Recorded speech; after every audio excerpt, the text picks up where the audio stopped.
but it makes me want to cry. And I can hear it in the busy New York City streets, and I can hear it in the country Georgia fields of green. Oh, I can't explain, no, but it makes me want to cry. Sounds like grandmama telling you where you come from.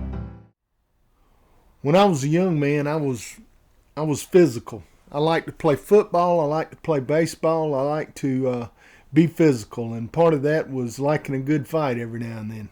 And I was in some doozies, and I don't fight anymore. In fact, I woke up the other morning, I had hurt my neck sleeping too hard.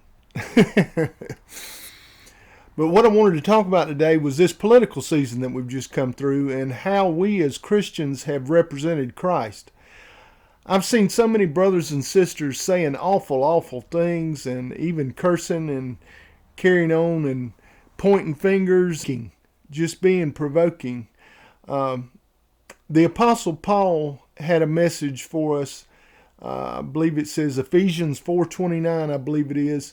Let no corrupting talk come out of your mouth, only that which is to build each other up and to show grace. And that's how we're supposed to fight as Christians.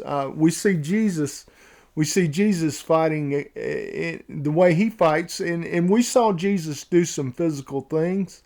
Make a whip and drive out the money changers of the temple out of God's house. But everything he did, when he did do something harshly, it was in the name of God the Father. It was directly related to him or the temple or the word, and not politics. Why are we acting ugly? How does that? What is our ultimate goal as Christians? Our ultimate goal as Christians is to make disciples of all nations. Go forth and make disciples of all nations. We're making enemies. We divide ourselves up into tribes: Democrats, Republicans, liberals, conservatives, Methodist, Baptist, Pentecostal. We divide ourselves into these tribes, and what do tribes do? Tribes fight.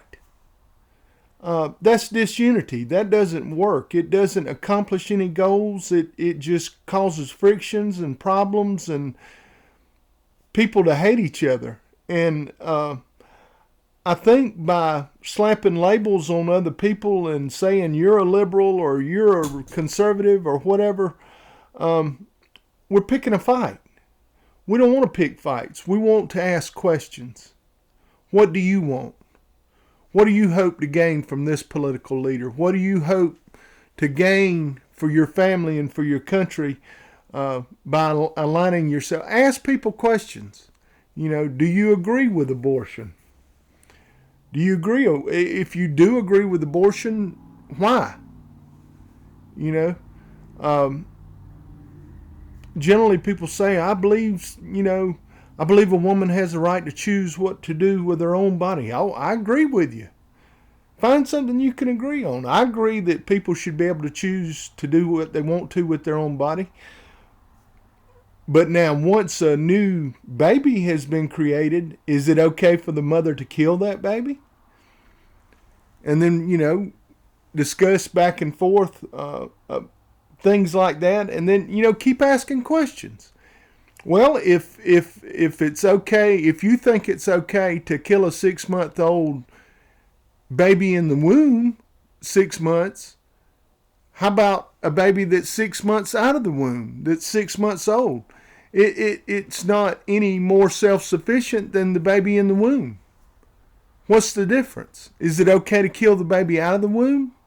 If not, why not? Why is it okay to kill the baby in the womb and not kill the baby out of the womb?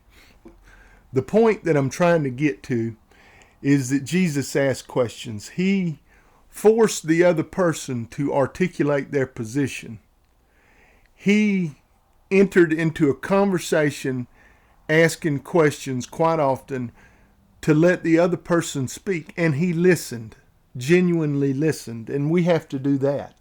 We have to genuinely listen. And if they don't care what we have to say if they don't know that we care. And if you can't listen, if you only want to spout out what your position is, then you're not. You may win the argument. You may just cause a fight, but either way, nothing gets resolved. So how do we fight like Christians? Let's ask questions. Let's show that we agree on some things, that we want a better United States for our children, that we want a security and equality, and that we want what's good. You know, why, and then come to ask honest questions. Why, what are we differing on? Avoid labels. Let's avoid these stupid labels. These labels break us into tribes and just cause us to fight each other. Let's avoid the labels. The main point of all this is don't be a mean Christian. And I have been a mean Christian. I'm talking to myself just as much as I'm talking to you. I've had arguments. I've gotten mad. I've gotten angry. I've said angry words to people in the past. But is that representing Christ well? Is that being a Christian? Is Christ calling us to have fights, political fights? Do we always have to win? Sometimes we just, if we see that the other person isn't going to agree with us, can we just be loving in our disagreement?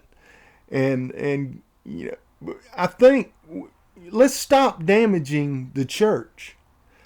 Let's stop damaging the reputation of Jesus. Because I found since moving from a tight-knit Christian community to a more liberal community, I have found that people view Christians as mean bullies.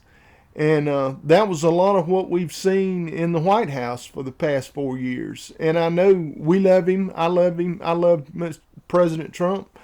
And he's done a lot of good. But when he would win a bill or an argument or get his way, he would continue to beat up on the people and to be ugly to them and to berate them. And that's not what we're called to do.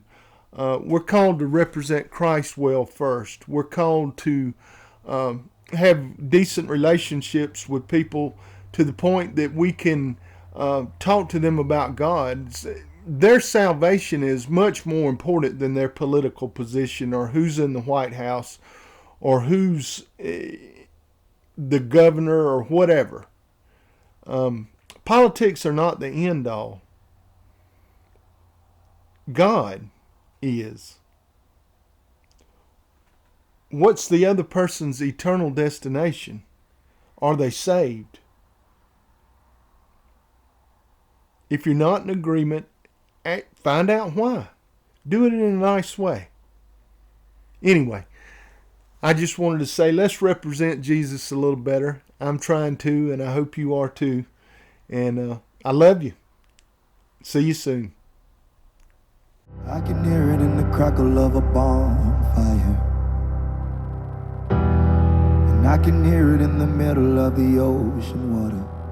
Oh, I just can't explain, but it makes me want to cry.